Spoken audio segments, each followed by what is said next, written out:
जैसा कि आप सब लोग जानते हो, फ्रांस से भारत ने राफेल फाइटर जेट लिया है, जो कि भारत के सिक्योरिटी इंफ्रास्ट्रक्चर का एक बहुत इंपॉर्टेंट भाग है। बट रिसेंटली एमनेस्टी इंटरनेशनल ने एक रिपोर्ट निकाली, जिस रिपोर्ट के अंदर उन्होंने बताया कि राफेल फाइटर जेट के अंदर रडार बनाने वाली कंपनी पाकिस्तान को मदद करती है नागरिकों को मॉनिटर, सेंसर और इंटिमिडेट करने में, जिसकी वजह से भारत की सिक्योरिटी के ऊपर एक बहुत बड़ा खतरा राफेल फाइटर जेट की वजह से देखने को मिल रहा है। क्या एग्जैक्टली हुआ है, एमनेस्टी इंटरनेशनल ने क्या बड़े खुलासे किए हैं जिसको पूरा वर्ल्ड आज मान रहा है, इसके प्रॉपर प्रूफ भी दिए गए। हर एक चीज को मैं शुभेंद्र चौहान डिटेल में आप लोगों के साथ में चर्चा करूंगा। बट उसके पहले आप लोग मेरे साथ में SRC10 टेलीग्राम ग्रुप के ऊपर जुड़ सकते हो। मेरे क्लास की अपडेट, PPT, PDF सब कुछ आपको यहाँ पे मिल जाएगा। यूपीएससी CSE की तैयारी करना है, इंडिया के टॉप एजुकेटर से ऑफलाइन क्लास के अंदर पढ़ना है, आप लोगों के पास में अच्छा मौका है। अनअकैडमी अब केवल ऑनलाइन ही रहा है, अनअकैडमी अब ऑफलाइन भी आ चुका है। हमारे सेंटर्स ऑलरेडी खोले जा चुके हैं। जुड़ना चाहते हो तो इस नंबर पर कॉन्टैक्ट कर सकते हो। इसके अलावा मंथली करंट अफेयर्स की मैगजीन, प्रीवियस ईयर के क्वेश्चन, प्रीलिम्स के मॉक टेस्ट, NCERT के नोट्स की समरी, इंडिया ईयर बुक की summary free of cost download करना है। नीचे डिस्क्रिप्शन के अंदर मैंने लिंक दी हुई है, वहां से आप लोग डाउनलोड कर सकते हो। चलिए दोस्तों, अब समझने का प्रयास करते हैं यहाँ पे क्या हुआ है। देखो, एमनेस्टी इंटरनेशनल ने 9 सितंबर 2025 के दिन एक रिपोर्ट निकाली। तारीख बहुत ज़्यादा इंपॉर्टेंट है, ध्यान में रखना। तो देखो दोस्तों, इन्होंने जो रिपोर्ट निकाली, इस रिपोर्ट का नाम है शेडोज ऑफ कंट्रोल, जहां पर इन्होंने बताया कि पाकिस्तान किस तरीके से सेंसरशिप और मास सर्वेलेंस करता है। जैसा कि आप सब लोग जानते हो, पाकिस्तान के अंदर सोशल मीडिया, टेलीकॉम सेक्टर कुछ भी फ्री नहीं है, सब कुछ गवर्नमेंट द्वारा कंट्रोल है और गवर्नमेंट लगातार इस कंट्रोल को लगातार बढ़ाती जा रही है। अब ये जो सर्वेलेंस सिस्टम है जो पाकिस्तान के अंदर बनाया गया है, इस सर्वेलेंस सिस्टम में 2 इंपॉर्टेंट भाग है। सबसे पहला है एक तो वेब मॉनिटरिंग सिस्टम, और दूसरा पार्ट है इसका lawful intercept management system.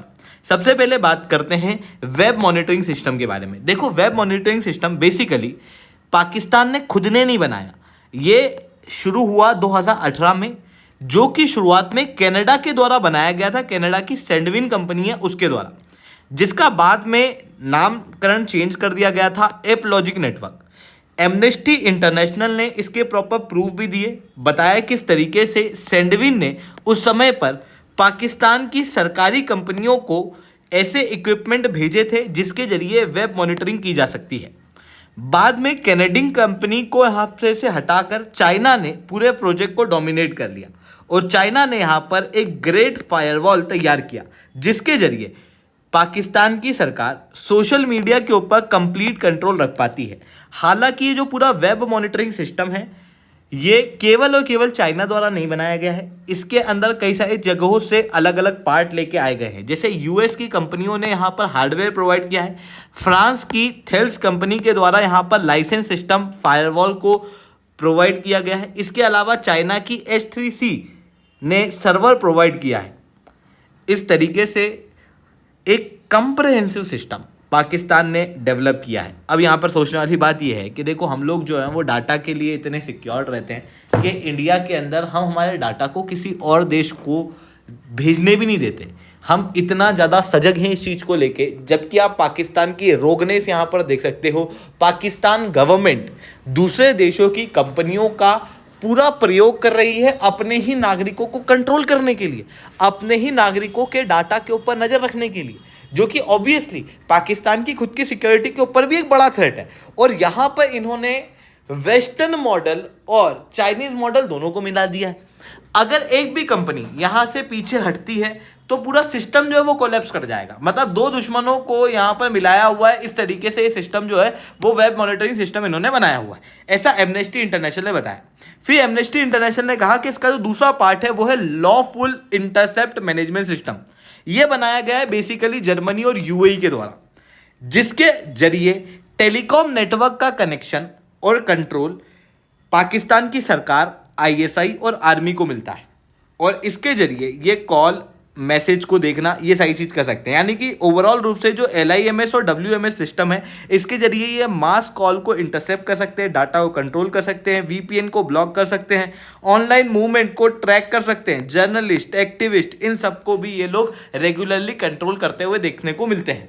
But इस सिस्टम के अंदर एक सबसे बड़ा खतरा भारत के ऊपर भी बनता हुआ दिखाई देता है, क्योंकि मैंने आपको बताया कि WMS सिस्टम जो है उसके अंदर फ्रांस की थेल्स कंपनी का टीनल सॉफ्टवेयर इंक्लूड किया गया है। अब फ्रांस की जो थेल्स कंपनी है इसके बारे में थोड़ा जान लो। फ्रांस की जो थेल्स कंपनी है बेसिकली ये भारत के राफेल के लिए रडार बनवाती है। इसके अंदर इंपॉर्टेंट कंट्रीब्यूशन देखने को मिलता है। स्पेक्ट्रा इलेक्ट्रॉनिक वॉरफेयर सूट के अंदर भी इनका कंट्रीब्यूशन देखने को मिलता है। टेलियो टारगेटिंग पॉड के अंदर भी इनका एक इंपॉर्टेंट कंट्रीब्यूशन देखने को मिलता है। यानी कि एक तरफ तो ये राफेल के इंपॉर्टेंट इक्विपमेंट बनाने के अंदर मदद करती है, तो दूसरी तरफ यही कंपनी जो है वो पाकिस्तान के अंदर नागरिकों को कंट्रोल करने के लिए भी मदद कर रही है। ऐसी कंडीशन में खतरा ये बनता है कि ये भारत के जर्नलिस्ट, एक्टिविस्ट, डायस्पोरा कनेक्शन, इनकी जानकारी आईएसआई को ट्रांसफर कर सकती है। सीधी चीज़ है, अभी के समय पे तो ऑब्वियसली ये केवल लाइसेंस प्रोवाइड कर रहे हैं, सॉफ्टवेयर टेक्नोलॉजी पीछे से प्रोवाइड कर रहे हैं, पर आने वाले समय में बड़ा खतरा यहाँ पर भारत के ओवरऑल सिक्योरिटी इंफ्रास्ट्रक्चर के ऊपर देखने को मिलता है, क्योंकि भारत के रिलेशन पाकिस्तान से ही कुछ इस तरीके के। अगर आप इस चीज़ को इमेजिन करना कि फ्रांस अगर भारत को राफेल दे रहा है थेल्स कंपनी, तो फिर उसका रिलेशन पाकिस्तान के साथ नहीं होना चाहिए। अगर वो पाकिस्तान के साथ रिलेशन रखती है तो फिर उसका जो राफेल है वो भारत के अंदर नहीं आना चाहिए।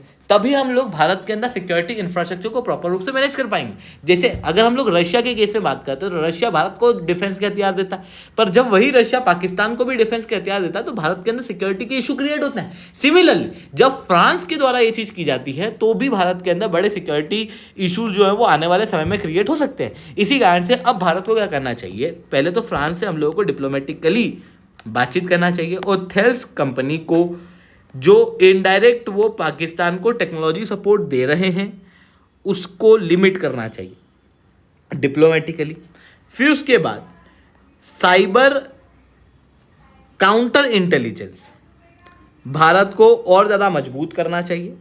साथ में जो डिफेंस के क्रिटिकल टेक्नोलॉजी के सप्लायर हैं उनको हम लोगों को डाइवर्सिफाई करना चाहिए और थेल्स जैसी कंपनियों को यहाँ पर पूरी तरीके से अलग ही कर देना चाहिए। ऐसा मैं क्यों कह रहा हूँ, थोड़े समय पहले एक इंसिडेंट हुआ था, फील के लिए आपको बता रहा हूँ। हुआ कुछ ऐसा था कि हम लोगों ने एक ड्रोन उड़ाया था जम्मू कश्मीर के अंदर। वो ड्रोन के अंदर अचानक से कुछ अजीबोगरीब घटनाएं होने लगी, आउट ऑफ कंट्रोल होने लगा और वो एलओसी के उस पार जाके गिर गया। शुरुआत में लगा कि शायद माल फंक्शन हुआ होगा, बाद में पता लगा कि पाकिस्तान ने उसे हैक कर लिया था। पाकिस्तान ने पर भारतीय ड्रोन को हैक किया कैसे, वो इतने टेक्नोलॉजिकली एडवांस कैसे हो गए। बेसिकली जो भारत का ड्रोन था उसके अंदर कुछ चाइनीज इक्विपमेंट प्रयोग हुए थे जिनकी मदद से पाकिस्तान ने उस समय पर भारत के ड्रोन को हैक कर लिया था।